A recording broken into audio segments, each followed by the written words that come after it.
if you've ever tried running a big social media campaign, even just in one country, it's tough, right? Oh, definitely. Now, imagine trying to do that across, say, a dozen countries. Different languages, wildly different time zones, cultural norms that just flip everything upside down. Yeah. It stops feeling like marketing and starts feeling like trying to conduct this, I don't know, incredibly complex global orchestra. It really is the ultimate marketing scale test, isn't it? And that's exactly what we're diving into today. Buffer's pretty detailed, proven system for managing precisely that kind of complexity. Right. We've basically pulled the key insights from their press release, which outlines the whole campaign management strategy, stuff they've refined over years. It's essentially their operational blueprint. Okay, so our mission today, yours and mine, is to get past the usual marketing speak. We want to dig into the specific, repeatable systems, the actual processes, the tech they use, the mindset that lets them keep that brand consistency everywhere, while still making sure every single tweet or post feels, I don't know, intensely local and relevant. That feels like the magic trick. It is. And look, we can actually give you the main takeaways right up front before we really get into the weeds. Okay. First, success really hinges on finding that balance, that sweet spot between a centralized strategy deciding what the campaign is about and then localized execution, letting teams figure out how best to deliver it locally. Central and local. Got it. Second, they rely really heavily on this systematic 4-phase framework: planning, creation, execution, analysis. Very structured. Okay. And third, and this is super important, how they use collaborative tools. It fundamentally overcomes those geographical hurdles, the time zone problems that usually just, derail these big multi-market pushes. All right, so that central strategy piece, it needs a home base, doesn't it? And this buffer concept of a virtual control room, it really paints a picture. It does. It's this central digital command center. It's where every global campaign gets thought up, tracked, rolled out. It's designed to be the single source of truth for everyone involved. So like one dashboard to rule them all? Sort of, yeah. It's the digital hub that basically proves distance isn't an excuse anymore for teams being out of sync. Someone in, say, Singapore or Santiago can see exactly the same thing right now as someone sitting at HQ. Wow. And this control room, it runs on a principle they actually call radical transparency. Radical transparency. Okay, what does that mean in practice? It means pretty much all the stakeholders, content folks, regional managers, legal teams, designers, everyone can see all the campaign dashboards, the briefs, the deadlines, all at the same time. The whole idea is just to force alignment, basically, to stop people working in their own little bubble, waiting maybe hours for an email update that might already be out of date because of time zones. That makes sense. But, structure can sometimes kill creativity, can't it? Yeah. How do they balance that? Yeah, that's a really key point they make. Buffer found that if you impose too much rigid structure, you just stifle creativity. Regional teams feel like they're just order takers. Right. But obviously, too little structure, that's just chaos. You get inconsistent messages, things go off the rails. So what's the secret? How do they keep it fluid? The system itself has to be adaptable. So for like a small content push, maybe the control room is just a couple of pre-agreed approval gates in Asana. Okay. But if it's a huge global product launch, it scales up instantly. They'll spin up dedicated Slack channels just for that campaign. They might implement daily quick sync meetings. They'll bring in more regional specialists. The complexity of the control room adjusts to the campaign's needs, not just following some fixed org chart. Smart. Adapts to the situation. Exactly. Okay, let's shift gears a bit and talk about execution. Because getting it right in multiple markets, that's way more than just translating stuff, isn't it? Oh, miles more. You absolutely have to account for cultural nuances, different ways people behave online, which platforms they even use in different countries. Right. And the source material makes it clear the planning for a big global push often kicks off months, literally months, before anyone even thinks about designing a graphic. Months. Okay. So how do they manage that long, complex process? Well, they formalize it. They have a very clear 4-step campaign creation process. This seems to be the absolute bedrock of how they operate. Okay, lay it out for us. Step 1. Step 1 is discovery. This is all the upfront strategy work, deep dives into market research, checking out competitors in each region, and setting really clear, measurable goals for each target market, not just one global goal. Specific goals per market. Makes sense. Step 2. Step 2. Development, this is the creative bit, but with guardrails. They create core creative assets, visuals, messages that keep the main global theme intact, but they're explicitly designed so they can be tweaked later for local markets without breaking the brand identity. Flexible from the start. Built to be adapted. I like that. Step 3. 3 is deployment.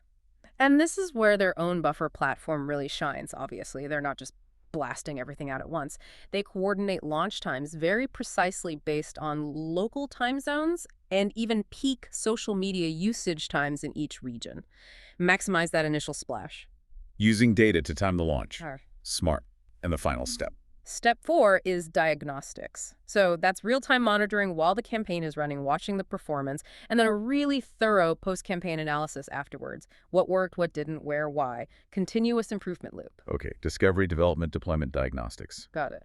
And how's the team structured around this? What's interesting is they form these temporary cross-functional teams. You'll have designers, regional specialists, content creators, maybe someone from product, all working together just on that one campaign right through its whole life cycle. So it's project-based teams, not department-based. Exactly. And crucially, communication flows through channels dedicated to the campaign, like that specific Slack channel we mentioned, not up and down the usual company hierarchy. Ah, I see. And that switch seems key because it forces everyone to focus on the campaign goal together across different markets rather than getting stuck in their departmental silos and internal processes. It speeds up problem solving. That structure sounds really efficient. But I keep coming back to that core tension, the big challenge for any global brand. How do you keep the brand solid and consistent everywhere when you also have to customize things so much for, local relevance? It feels like walking a tightrope. It absolutely is a tightrope walk. And they tackle this directly with what they call the core and custom strategy. Core and custom. The core elements, it's things like the main value proposition, the key product benefits, the overall visual identity, the brand voice fundamentals. Those have to be totally consistent everywhere, no exceptions. That's the non-negotiable brand foundation. Right, the heart of the brand. Yeah. And the custom part. That's where the regional teams get to play, basically. It's their toolkit. They use their local expertise to customize things like cultural references in the copy, the specific examples used to illustrate a point, which social channels to focus on. Because Twitter might be huge in one place and irrelevant in another. Exactly. And even dialing the tone of voice slightly, making sure it resonates locally while still sticking to that global core message. This really highlights that difference between just translating words and actually adapting the whole message, doesn't it? Precisely. Translation is just swapping text. Adaptation is genuinely modifying the content so it fits with local values, expectations, even humor sometimes. So how do they manage that translation versus adaptation piece practically? Well, apparently their process starts with creating source copy, the original English text that's deliberately translation-friendly. Neat. Meaning they actively try to avoid really obscure English idioms or complex puns or cultural references that just won't make sense anywhere else.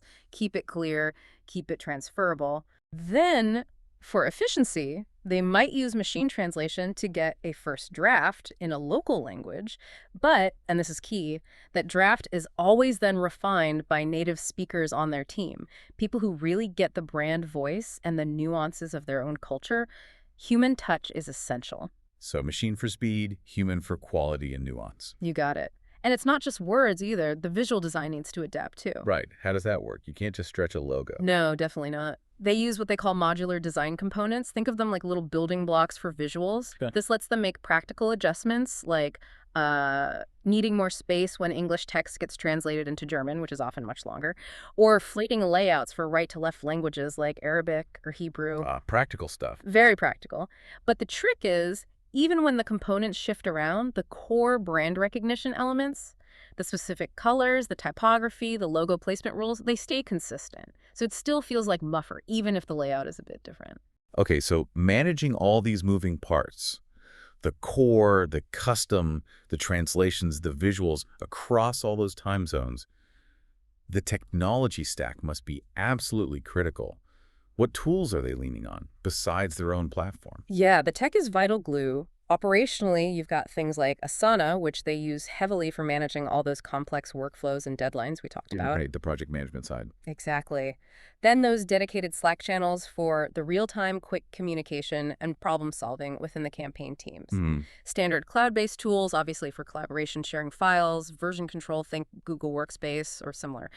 But the really specialized piece they mentioned, the one that makes a huge difference for the quality of localization, is their translation management system, or What's TMS. special about that compared to just, say, a spreadsheet of translations? Well, a good TMS does much more than hold words. It preserves context. It keeps track of previous translations for consistency. It often integrates with design tools. It helps ensure the intent and the context of the original message doesn't get lost, which is super easy to do when you're just swapping isolated words. Okay, context is king there. Now, you mentioned complexity scaling up for big campaigns. How do they handle that increased complexity without just having to hire tons more people every single time? Seems unsustainable. Yeah, you can't just keep throwing bodies at it. Yeah. Automation workflows are their answer for scaling efficiently. They've built something they call an approval cascade system. Approval cascade Yeah. sounds potentially slow. Oh, it could be. But the idea is it automatically routes content for review based on what it is, which region it's for, maybe how sensitive the topic is. It sends it directly to the right people in the approval chain Okay. without needing someone to manually figure out who needs to see what and then email it around. It removes bottlenecks. But how does it know what needs local checking versus just a standard brand check? Does everything go through the cascade? Good question. This is where another piece comes in, something called the regional adaptation engine. It sounds fancy, but it's basically logic built into that cascade. Okay.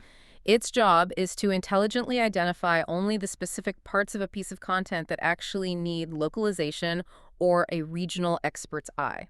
Maybe just a specific paragraph with a local example or the call to action. Not the whole document. Exactly. It flags just those sections and sends only those bits directly to the relevant regional expert. So simple stuff like a quick tone check might bypass several steps. It manages the handoff smartly. That sounds much more efficient. Okay, let's circle back to that huge pain point we mentioned earlier, time zones. I think anyone who's worked on global projects has horror stories of 3 a.m. calls or monitoring launches overnight. You said Buffer had this problem too. Oh yeah, big time. Their press release mentions the early days involved exactly that kind of burnout, teams fragmented, people losing sleep to hit arbitrary global launch times. It wasn't working. What's the fix? The fix is actually quite elegant, the follow the sun model for campaign activation. Follow the sun. Okay. Instead of one crazy, impossible launch moment for the whole world, the campaign rolls out sequentially, region by region, timed for their local business hours. So the Asia-Pacific team launches during their morning. Exactly. They handle the critical launch buzz, the initial monitoring, the immediate customer engagement, all during their normal workday. Then, crucially, they do a formal handoff of monitoring duties and any ongoing issues to the European team as they come online. And then Europe hands off to North America. Precisely. It creates this continuous 24-hour coverage cycle during the critical launch phase, but nobody is forced to work crazy hours. It prevents burnout and keeps energy levels high. That is clever. Yeah. Simple concept, big impact. Okay, one last piece here before we talk results. Learning from mistakes. The source mentioned a specific cultural blunder. Yeah, the Casual Fridays anecdote. They apparently ran a campaign referencing Casual Fridays that just completely flopped in some markets. Why? Because either the concept of a Casual Friday doesn't exist there, or the whole work week structure is different, like in parts of the Middle East. It just didn't resonate. Maybe it even seemed weird or irrelevant. Ouch. So what came out of that? That mistake was actually a catalyst for improvement. It led them to create a formal cultural relevance matrix. Okay. Now, before any campaign idea gets the green light for full production, they systematically run the core themes and concepts through this matrix. They check it against key cultural aspects of their target regions, things like attitudes to work, holidays, social norms, even sensitive topics. It's about proactively catching potential friction before they spend money producing content that might miss the mark or, worse, offend someone. Prevention, basically. All right, so we've got the strategy, core, and custom. We've got the process, the 4Ds, the tech stack, the workflows like follow the sun, and the prevention matrix. Now let's talk results. Because all this effort, all this complexity, it has to pay off, right? And measuring global success can't just be about counting total clicks worldwide. No, absolutely not. That's a vanity metric in this context. You have to account for all those regional differences we've been talking about, different customer journeys, different platform preferences, different costs. You can't just average everything out globally. The insights get lost. So what are they doing instead? How do they get a real picture? They rely on basically 5 key measurement techniques that give them a much more sophisticated, nuanced view. Okay, Let's break these down for us and for anyone listening who wants to improve their own measurement. Number one. Number one is multi-touch attribution modeling. This is about assigning credit fairly across all the different touch points a customer might interact with, across channels, across markets. Because the journey isn't linear. Exactly, and it's different everywhere. Social media might be purely for discovery in Germany, but it might be a key driver for final conversions in Brazil, for example. The model has to reflect that complexity. Okay, attribution. Number two. Number two, regional cohort analysis. This means tracking groups or cohorts of customers based on where they are and how they were acquired. For example, signed up via a webinar versus a blog post. They track these specific groups over time. Why? What does that show? It reveals long-term trends in things like customer retention and lifetime value, and critically, how those trends differ drastically from one market to another. Maybe U.S. customers convert fast but churn faster, while APAC customers take longer but stay loyal. You need cohort analysis to see that. Got it. Number three. 3. Engagement to conversion metrics. These are custom-built metrics. They're designed specifically to find correlations between certain early engagement signals, like watching a specific video or downloading a guide, and the ultimate likelihood of that person converting later on. So like predictive indicators. Exactly. It gives them early warnings. If a campaign is getting lots of likes but none of the good engagement signals in a region, they can tweak things much faster rather than waiting weeks for the final conversion numbers. Smart. Number four. 4 is speed of campaign uptake. This is about monitoring how quickly a campaign gains traction in different regions. They look at things like the time it takes to get the first comment or share, or the viral coefficient, how quickly it spreads organically. And how does that help? It helps them allocate resources better. If a campaign is taking off like wildfire in France but sputtering in Italy, maybe Italy needs more localized content support or perhaps a different channel mix. It directs their tactical efforts. Makes sense. And the last one, number 5. Number 5 is cross-market ROI calculation. This is the really advanced financial modeling piece. It doesn't just look at revenue. It factors in all those regional differences in cost per acquisition, CAC, estimated lifetime value, LTV, and also the future growth potential of each market. So it's not just about which market brings in the most money today. Right. This model might show that even if, say, acquiring a customer in an emerging market is more expensive right now, the potential long-term LTV and market growth actually justifies higher investment there compared to a mature market with lower short-term CAC but less growth runway. It guides strategic investment. Wow, okay. That's pretty comprehensive. Do they share any specific examples of what this measurement reveals? They do. They use their Work From Anywhere campaign as an example. The analysis clearly showed those regional variations in action. Like what? Like North America apparently had the highest raw conversion rate, around 3.8%. And the content that resonated most there was all about productivity hacks and efficiency gains from remote work. Okay, typical North America focus maybe. What about elsewhere? Well, European markets, interestingly, showed the strongest metrics for sharing the content. People were talking about it more, and their interest was clearly more focused on work-life balance and the flexibility aspects. Different angle. Totally different angle. And then APAC regions, they saw slower initial uptake. The campaign didn't explode right away, but they achieved the highest long-term customer retention rate, something like 78%, were still customers 6 months later. Wow. That's huge retention. Massive. And their content preferences lean much more towards things like mobile app functionality and features that help team collaboration. So you see these really distinct patterns. Yeah, definitely.